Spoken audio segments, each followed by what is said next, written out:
Hi மக்களே, இன்னைக்கு நம்ம என்ன பார்க்க போறோம்னா கன்னியாகுமரி ஸ்பெஷல்ல பார்ட் 3 மஸ்கா சஸ்கா ஸ்நாக்ஸ் தான் பார்க்க போறோம். ஆல்ரெடி ஃபர்ஸ்ட் வீடியோ கைவீஸ் அப்லோட் பண்ணியிருக்கோம், செகண்ட் வீடியோ முந்திரி கொத்து அப்லோட் பண்ணியிருக்கோம். இன்னைக்கு மூணாவது வீடியோ 5 மினிட்ஸ்ல எப்படி இந்த ஸ்நாக்ஸ் ரெடி பண்றதுன்னு தான் பார்க்க போறோம். இதுக்கு தேவையான பொருள் பார்த்தீங்கன்னா மைதா, ஏலக்காய், பொட்டுக்கடலை, கொப்பரிக்காய், முந்திரி பருப்பு, உப்பு, வெல்லம். இப்போ நம்ம பொட்டுக்கடலையை நல்லா பொடி பண்ணி வச்சுக்கலாம், கொப்பரிக்காயை தூவி வச்சுக்கலாம், வெல்லத்தை உடைச்சி வச்சுக்கலாம்.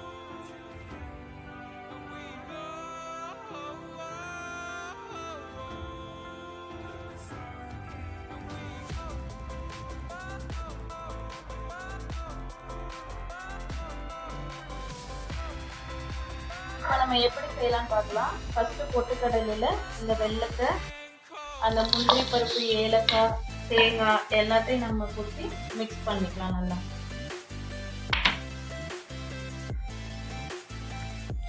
நம்ம இப்போ சப்பாத்தி பதத்துக்கு நம்ம மைதா மாவை பிசைஞ்சு வச்சுருக்கோம். இப்போ அந்த மாவில் கொஞ்சமாக எடுத்து நம்ம தேய்ச்சி வச்சுக்கலாம்.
இது நல்லா கோல்டன் கலரில் வர வரைக்கும் நம்ம நல்லா பொரிச்சு எடுத்துக்கலாம், பரட்டி விட்டுக்கலாம்.